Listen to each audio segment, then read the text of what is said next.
बिस्मिल्लाहिर्रहमानिर्रहीम। अस्सलामु अलैकुम। प्यारे दोस्तों, कुरान मजीद में अल्लाह तबारक व ताला ने इरशाद फरमाया, और जिना के करीब भी मत जाओ, बेशक वो बड़ी बेहयाई और बुराई का रास्ता है। दोस्तों, क्या आप जानते हैं कि जिना की शुरुआत कब और कैसे हुई? यानी दुनिया में सबसे पहले किस बदबख्त इंसान ने इस गुनाह का काम किया? इस्लाम में जिना की सज़ा क्या है? प्यारे दोस्तों, जब अबुल बशर हज़रत आदम अलैहिस्सलाम और हज़रत अम्मा हब्बा ने अल्लाह तबारक व ताला के हुक्म की नाफरमानी करते हुए इब्लीस के बहकावे में आकर एक फल खाया, तो अल्लाह तबारक व ताला ने हज़रत आदम अलैहिस्सलाम और हज़रत हब्बा को जन्नत से निकालकर ज़मीन पर उतार दिया। और फिर अल्लाह तबारक व ताला के हुक्म से हज़रत आदम अलैहिस्सलाम और हज़रत हव्वा के यहाँ औलाद पैदा हुई। कुछ रिवायतों के मुताबिक हज़रत हव्वा को 20 हमल ठहरे, जिससे 40 बच्चे पैदा हुए, और हर हमल से एक एक लड़का और एक एक लड़की की पैदाइश हुई। हज़रत आदम अलैहिस्सलाम क्योंकि दुनिया के पहले इंसान थे, और ज़मीन पर इंसान की नस्ल बढ़ाने के लिए एक हमल से पैदा होने वाले लड़के की शादी दूसरे हमल से पैदा होने वाली लड़की के साथ कर दी जाती थी, जबकि दूसरे हमल की लड़की की शादी पहले हमल के लड़के से की जाती थी। और एक हमल के बहन भाई अल्लाह ताला के हुक्म से आपस में बहन भाई करार पाते थे। दोस्तों, उसी दौरान हज़रत आदम अलैहिस्सलाम के यहाँ काबिल और हाबिल 2 बेटे पैदा हुए।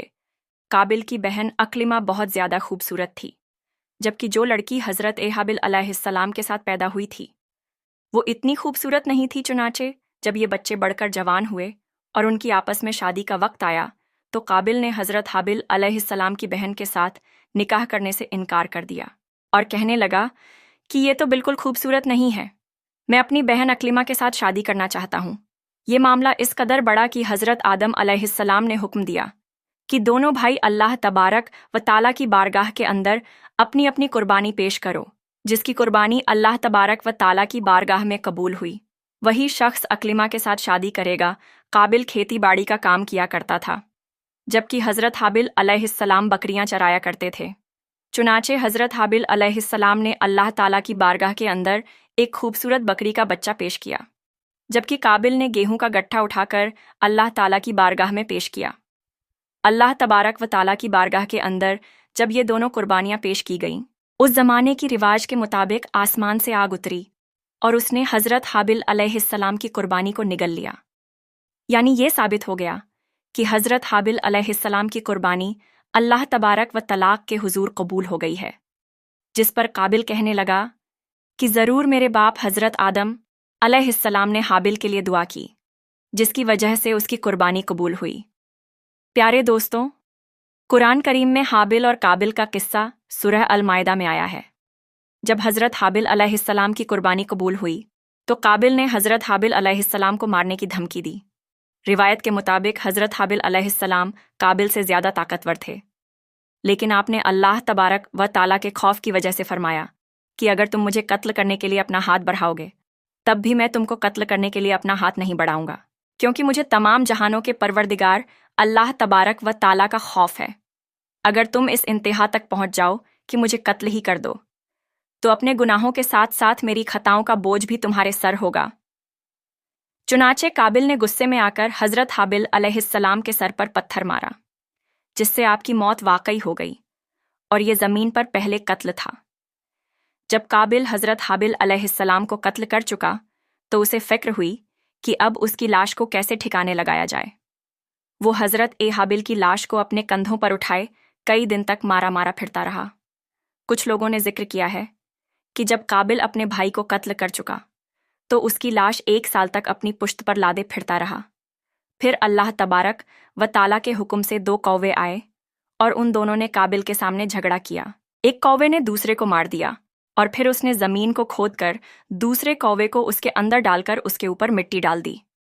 काबिल ने जब कौवे को देखा तो अफसोस करने लगा कि मैं अपने भाई की लाश को भी ना छुपा सका।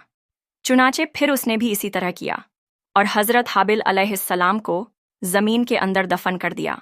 दोस्तों, जब हज़रत हाबिल अलैहिस्सलाम की लाश दफन हो गई, तो काबिल अपनी बहन अक्लिमा को लेकर शैतान के मशवरे पर यमन की तरफ फरार हो गया, क्योंकि मुसलसल शैतान उसके पास आता रहा और उसको इस बात से डराता रहा कि तुम्हारा बाप तुम्हें कत्ल कर देगा। लिहाजा वो अपनी बहन को लेकर दूर दराज वादियों में फरार हो गया, जहां उसने सुकूनत इख्तियार कर ली और वालिद के दीन ए हक को छोड़कर पहले आतिश परस्ती बाद में बुत परस्ती शुरू कर दी। दुनिया में कत्ल गारत गिरी। हसद, फसाद और आतिश परस्ती और बुत परस्ती की बुनियाद काबिल ने ही रखी, और दुनिया में सबसे पहले उसने जिना भी किया। उसने अपनी बहन अकलिमा के साथ जिना किया। हज़रत आदम अलैहिस्सलाम को अपने बेटे हाबिल के कत्ल का गम था, क्योंकि वो उनका जानशीन था। हज़रत आदम अलैहिस्सलाम उनकी याद में 40 साल तक रोते रहे, यहाँ तक कि अल्लाह तबारक व ताला ने उन्हें काबिल के बदले एक निहायत ही नेक बेटा अता फरमाया। हज़रत आदम अलैहिस्सलाम और हज़रत हव्वा ने अपने उस बेटे का नाम शीस रखा, जिसका मतलब होता है अल्लाह का अतिया। हज़रत शीस अलैहिस्सलाम को अल्लाह ताला ने नबूवत अता की। दोस्तों, हाबिल के कत्ल के बाद काबिल ने अपनी बहन अकलिमा से शादी की, यानी जिना किया, जिसके बाद जिना की शुरुआत हुई। जिना को इस्लाम में एक बहुत बड़ा गुनाह माना गया है, और इस्लाम ने ऐसा करने वालों की सज़ा दुनिया में भी रखी है। मरने के बाद अल्लाह ताला के यहाँ इस काम की ख़तरनाक सज़ा है। जिना के बारे में हदीस और कुरान करीम में रिवायत मौजूद है। अल्लाह ताला ने कुरान करीम में इरशाद फरमाया, जिनाकार औरत और मर्द, इन दोनों को हर एक को 100 कोड़े लगाने चाहिए। उन पर अल्लाह की शरीयत की हद जारी करते हुए तुम्हें हरगिज़ तरस नहीं आना चाहिए। अगर तुम्हें अल्लाह पर और क़यामत के दिन पर ईमान है, तो उनकी सज़ा के वक्त मुसलमानों की एक जमात मौजूद होनी चाहिए। प्यारे दोस्तों, जिना की शरई सज़ा ये है कि अगर बालिग शादीशुदा मर्द या औरत जिना करें तो उसको संगसार किया जाए, यानी पत्थर मार मार कर कत्ल कर दिया जाए। और अगर गैर शादीशुदा हरकत को इस गुनाह को करे तो उसको 100 कोड़े मारे जाएं, और ये सज़ा सरेआम मजमा में हो, ताकि लोग उससे इबरत हासिल करें। प्यारे दोस्तों, अल्लाह तबारक व ताला से दुआ है कि अल्लाह तबारक व ताला कहने सुनने से ज़्यादा हमें अमल करने की तौफीक अता फरमाए।